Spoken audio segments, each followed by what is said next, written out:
The stagecoach had been gone for the better part of an hour, and still no one came for her. Eliza Brennan stood beneath the slanted overhang of the way station at Dry Fort, Wyoming territory, and felt the heat press against her like a flat iron held too near the skin. She had felt heat before, of course, the close summer swelter of Baltimore where the air went thick as soup off the harbor. But that had been a damp and living heat, a heat that left a body sticky and cross. This was something else entire.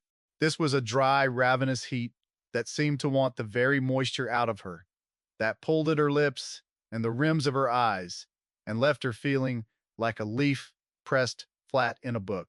The town, if a body could call it that, was a smear of gray timber and sun-bleached bone-colored dust.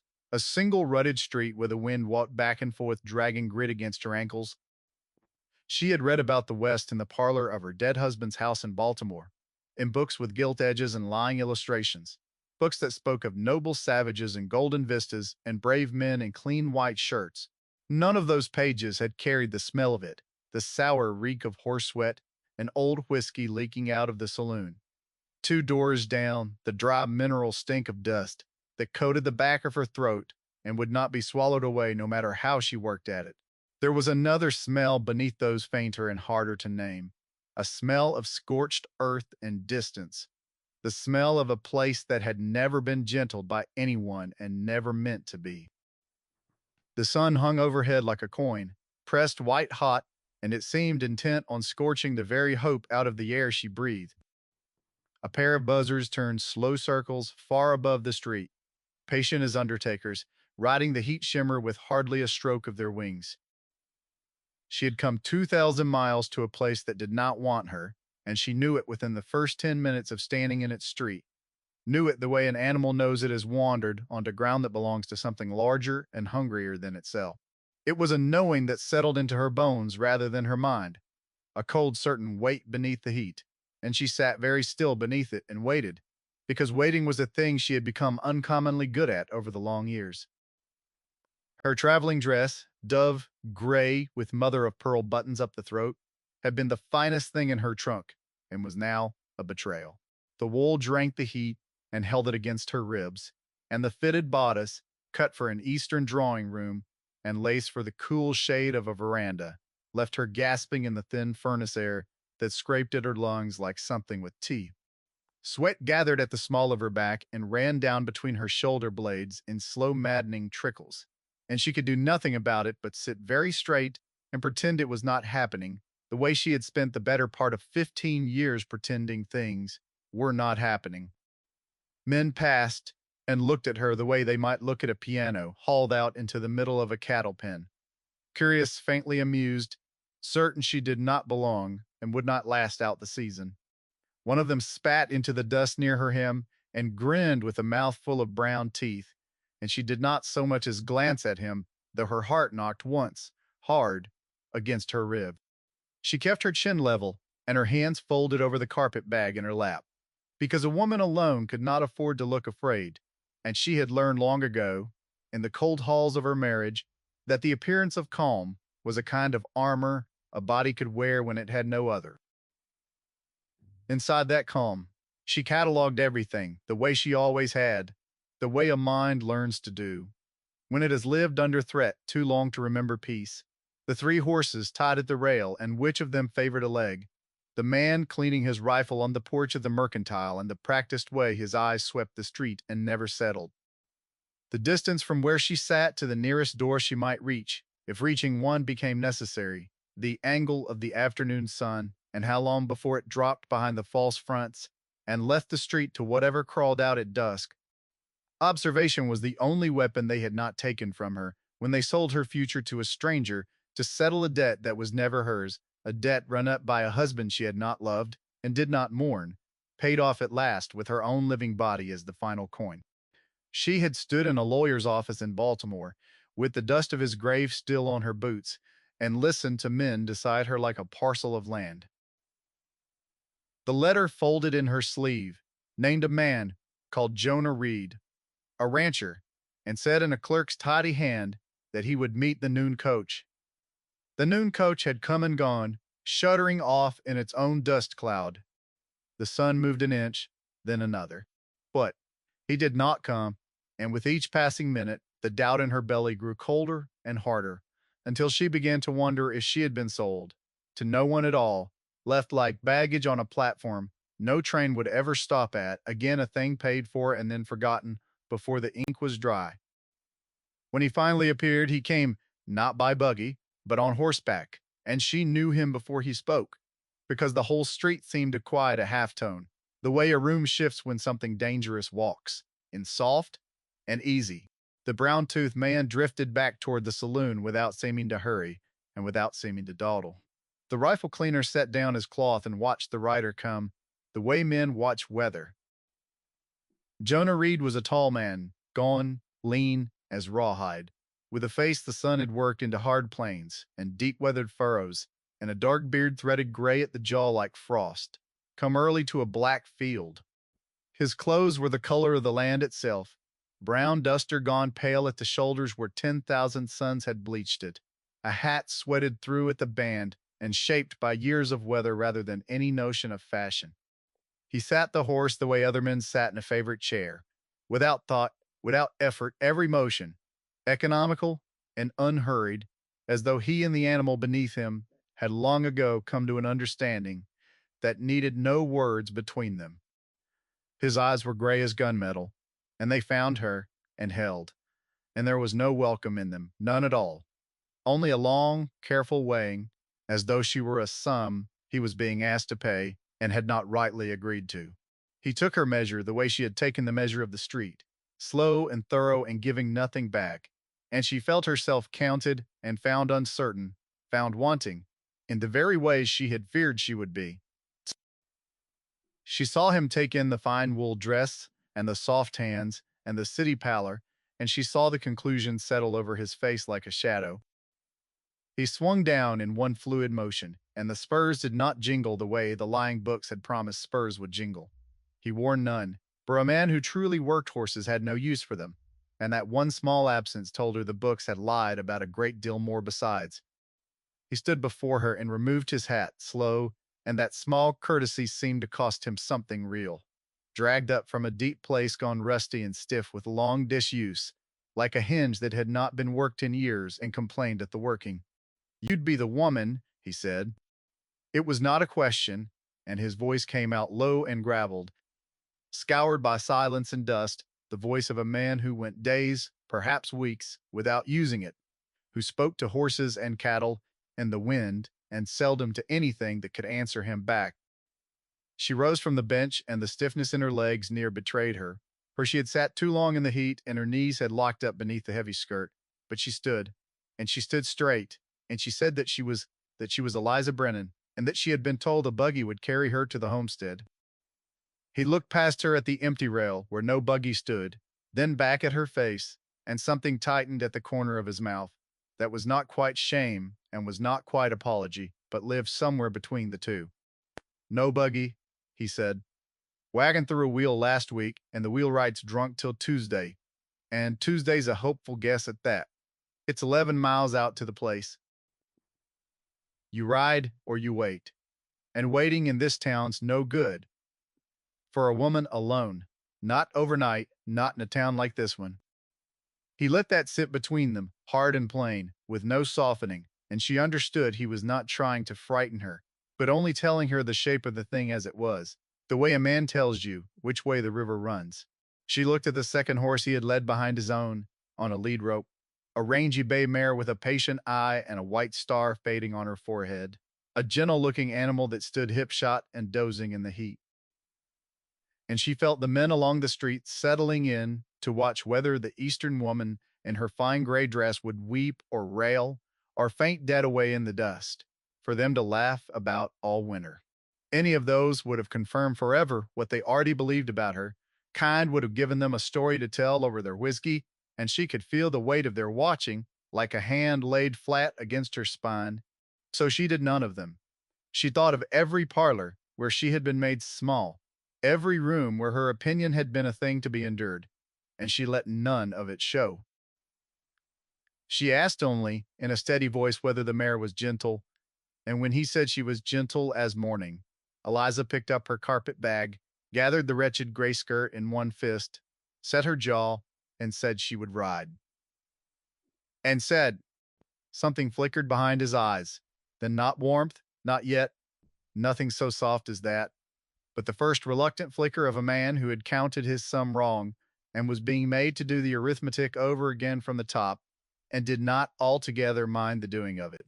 They rode out as the afternoon began, its long slide toward evening, and Dry Fork fell behind them grain by grain, until the last sound of it, a dog barking once and a hammer ringing somewhere against iron, was swallowed whole by a silence so vast it had weight, had texture, had presence. Eliza had never in her life imagined a quiet that pressed on the ears like deep water, a quiet a body could feel against the skin of the throat, a quiet that was not the absence of sound, but a thing in its own right, ancient and complete. The land opened around them in great slow waves of rust and ochre and bruised purple where the distant mountains held the sky up on their shoulders like men carrying a roof. Sagebrush ran silver green to every horizon and gave up its bitter clean smell when the horses brushed through it, a smell sharp enough to clear the dust from her head and the cobwebs from years of close indoor living. A hawk hung motionless on a thermal, balanced on nothing, then folded its wings and dropped like a thrown stone.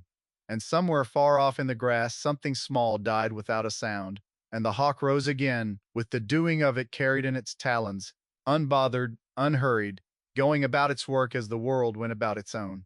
She understood then, riding through all of it, why his face looked the way it did, why it had been carved down to those hard bare plains.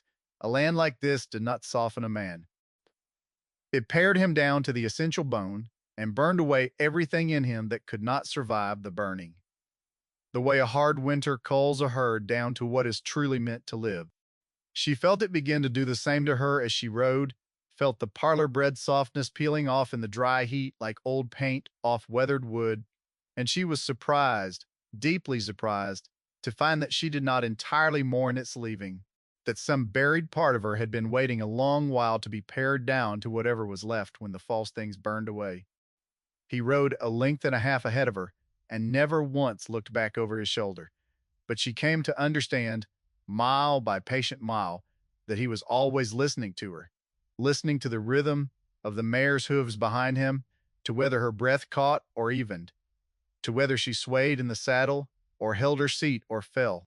When the trail dropped down into a dry wash strewn with round stones, he slowed his own horse without a word, so that the mare behind him could pick her footing in safety. And that small, invisible courtesy, given without any expectation that she would notice it, told her more about the true shape of the man than any speech of his could ever have done.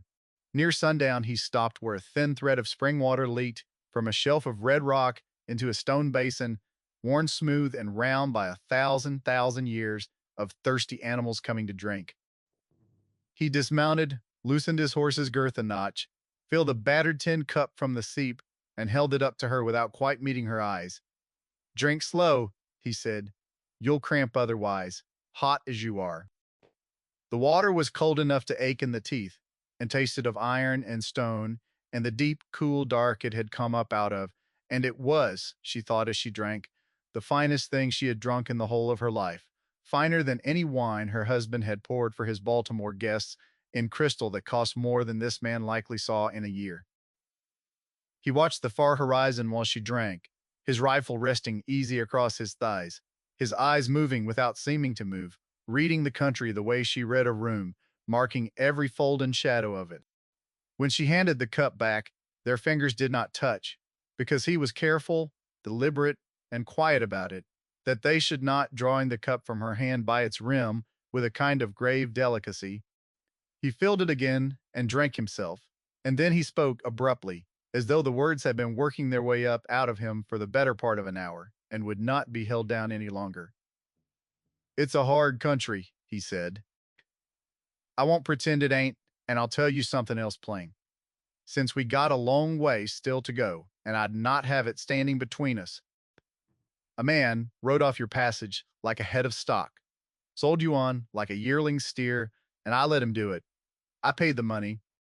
I did it because I needed the work done out here and a body to do it, and didn't know any better way. and didn't trouble myself to look for one. That was wrong of me, missus. I've had time on the ride to know it for wrong, watching you sit that mare and never once complain. When I know your legs must be screaming, I aim to set it right, whatever setting it right turns out to mean. She did not know what to say to that. This rough, unlooked for honesty from a man who plainly hated the very sound of his own voice, and yet had forced it out anyhow for her sake, who had turned the matter over in his own mind across 11 hard miles and come to judge himself before she ever could. So she only thanked him, quiet, for the water, and let the rest lie where he had set it. He nodded once, short, swung back up into the saddle, and they rode on together into the violet dusk, with the first hard stars coming out cold and clean and impossibly bright over the black shoulders of the mountains. More stars than she had ever seen, more than she had believed the sky could hold. The homestead, when it finally rose up out of the gathering dark, was smaller than her fears and lonelier than her worst imaginings. A low log house, with a stout stone chimney, a barn leaning faintly with the years, corrals of weathered gray rail, and a single smaller cabin set off a little way beneath a great cottonwood, whose dry leaves whispered and rattled in the night wind like a held breath. Her heart sank at the sheer isolation of the place, at the knowledge the nearest neighbor lay a half-day's hard ride distant, at the silence that lay over everything enormous and total and indifferent. A silence that did not care whether she lived or died and never would. There was no light in any window save the cold light of the stars, no smoke from the chimney, nothing to say. A living soul made his home here at all, save the stock shifting in the dark of the corral.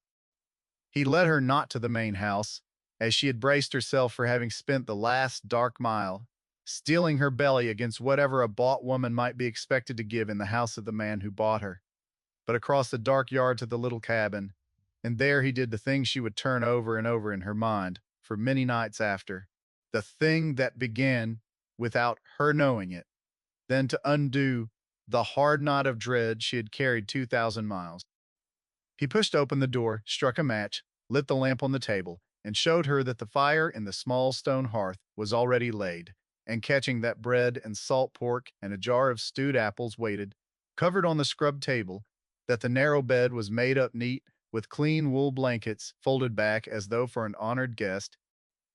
He had done all this, she understood with a slow turning over in her chest, before he ever rode for town, had made the place ready for a stranger he had bought and never seen, had knelt and laid that fire with his own hard hands, not knowing the first thing about her. Then he set one big hand flat on the inside of the door and showed her the heavy iron bolt fixed there. "This here bars from inside," he said, low and rough and looking at the bolt, and not at her. "Nobody comes through this door without you say so. Not me, not any man. You sleep easy on that." And then he was gone, out into the cold and across the yard to the dark unlit house, his bootfalls fading slow into the night, and Eliza stood alone, holding the lamp in a cabin that locked only from her own side, and understood with a sudden ache behind her eyes that she had been handed something she had not been given in a very long time, perhaps not since girlhood, which was the plain human dignity of a door that she and she alone held the keeping of. The days fell into a rhythm as the brief mountain autumn burned down toward the white teeth of winter. Each dawn she would find provisions left out on the flat stone by her door, a pail of milk, still warm from the cow, and steaming faintly in the cold morning air, brown eggs nested in a fold of clean cloth, once a whole fistful of late wild plums gone purple and sweet with the first frost, and never once, watch as she might, rising before the gray of dawn to catch him at it. Did she catch him in the leaving of them? He moved through the early dark like a careful ghost, leaving his small kindnesses and vanishing before the light could name him the giver. From her window, she watched him work the long days, and her watching changed its very nature as the weeks turned over one into the next. The fear that had soured the first watching cooled and hardened into plain observation, and observation, slow as the season itself, warmed by degrees into something near to understanding, and then near still to something she had no safe name for and did not dare to name. She saw how gentle his big scarred hands could be with his sick calf, cradling its head against his chest, coaxing it to take milk from his fingers in the cold dawn. She saw how he talked low and steady and endless to a frightened green-broke horse, until its ears came forward and its eye went soft, and it followed him about the corral like a child following Wit's mother. She saw how he stood sometimes alone at the corner of the barn at dusk with his hat in his hand, looking off west at nothing at all, at the empty country going dark, with a grief lying on him so plain and so private and so old that she turned away from her window out of simple decency, ashamed to have seen a thing so naked in a man so walled. And in those weeks she began to reclaim her own small square of the living world, to take it back inch by inch from the years that had stolen it. She scrubbed the cabin floor until the boards went pale and clean and smelled of nothing but soap and pine. She walked out among the draws and gathered yarrow and sage and the bitter inner bark of the willow that grew along the seeps and hung them in fragrant bundles from the rafters to dry, falling back on the old herb craft her grandmother had taught her by a Maryland hearth, in another life entirely, a life she had near forgotten she had ever lived. And with a knife she borrowed and he let her keep, without a word she began to carve again the way she had as a girl on her grandfather's knee, shaping a small running horse out of a length of soft cottonwood, and the doing of it, the curl of the shavings falling pale to the floor, the slow, sure shape rising out of the dead wood under her hands, felt like nothing so much as remembering her own true name after years of answering meekly to another. When at last she had finished the little carved horse, smoothing the last rough place with a scrap of sandstone until the grain ran smooth as water under her thumb, she crossed the yard one gray still morning and set it standing upright on the porch rail of the main house, where he could not fail to find it, a declaration, she told herself, as she walked back through the frost-stiffened grass, not of servitude and not of thanks for charity, but of plain personhood, proof set down in wood that she was a maker of things and a keeper of skills and not a head of stock to be tallied in a ledger and forgotten. He never spoke a single word of it to her, not that day nor the next, and she began to think he had taken it for foolishness. But a week later, passing close by the house on an errand to the spring, she saw the little horse standing on the narrow sill above his wash basin, where the first morning light through the east window would surely catch it and set it glowing each dawn Teddy Pre. And her throat went so tight she had to stop and breathe and press her hand flat to the cold logs of the wall. It was on a still cold evening soon after that, with the smell of coming snow already sharp and metallic in the air, that he came and knocked at her door, knocked light as though he half hoped she would not hear, and asked her, awkward, his hat already in his hands, to step on out into the yard. There in the dark he had built a small fire inside a ring of stones, and as she watched, he drew a folded paper from inside his coat and fed it slow to the flames. There's the deed of your passage, he said, his eyes on the burning and not on her. The paper that bought you off a man's debt, like a sack of flour off a shelf. It's ash now, or near enough. You're no man's property, missus, and least of all mine. The flames lit the hard planes of his face from below, and threw his eyes into shadow, and she watched the paper blacken and curl, and lift away in sparks toward the cold stars. But the snow's coming down off the high country, he went on, quieter still, almost soft. First real storm could close the passes solid inside a month. Go now, and you'll like as not die out there, in it alone, and I'd have that on me the rest of my days. Stay, and it's your own free choosing, and not your sentence handed down by any man. So I'll ask it straight. Can you ride through winter, missus? 'Cause that road is the only way out of here before April comes, and I will not lie to you and call it safe, for it ain't. She looked a long moment at the dying fire and at the man standing over it who had just burned away the only claim that any living soul held upon her, asking nothing of her in return, offering her the road out with his own two hands. And she answered him without a breath of hesitation that she would stay, that she would earn her keep honest and full, and that he would find before the season turned that she was not so easily killed as he seemed to suppose. The ghost of something that might one fine day grow into a smile moved through his beard, the first she had ever seen on him, and he said only, "Lo, I expect I will." storm that proved her came 3 weeks later, and it came first. Not as snow, but as a low animal roar off the high peaks, a sound she felt in her chest before she heard it in her ears. And with that roar came men. She saw them from the cabin window in the failing white light of the afternoon. 4 riders forcing their hard-used horses up through the rising wind, with their heads down against it. And she knew the shape of trouble when she saw it riding toward her, knew it the way she had learned to know things in the cold years of her marriage.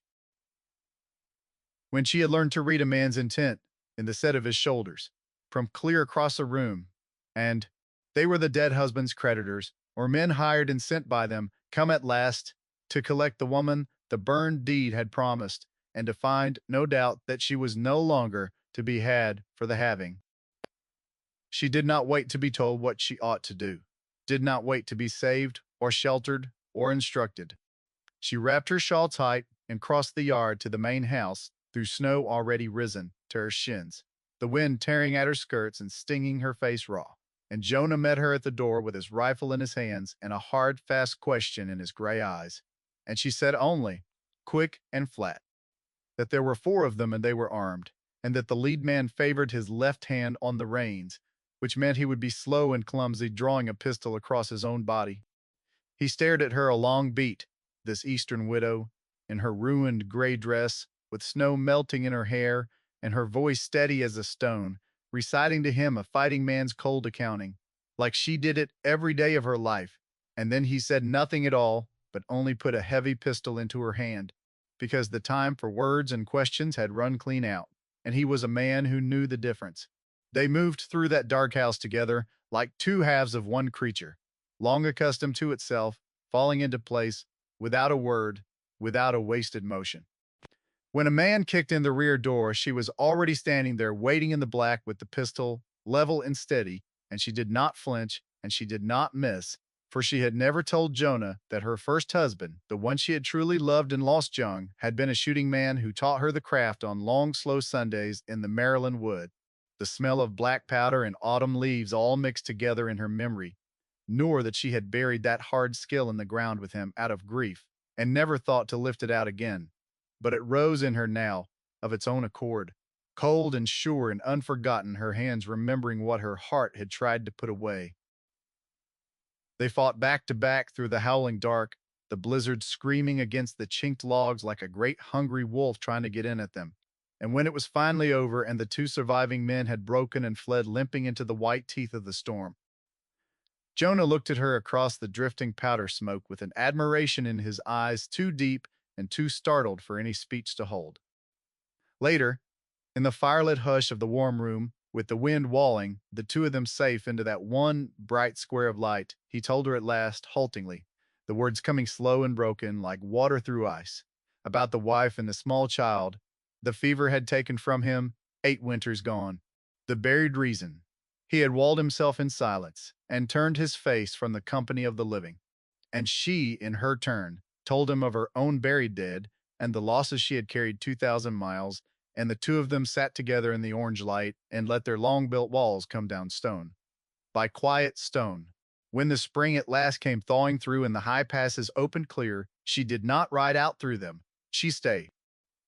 And her few belongings came one by one across the yard and into the main house, until there was no longer any separate door between them at all. And one evening, as she stood stirring the pot over the fire, he said to her, rough and low and looking at his hands, that the place had been nothing but a grave to him until the day she walked into it, and that now, because of her, it was a home. It was the longest speech she ever heard the man make in all their years together, and it was enough, and more than enough, and she had no need of any other.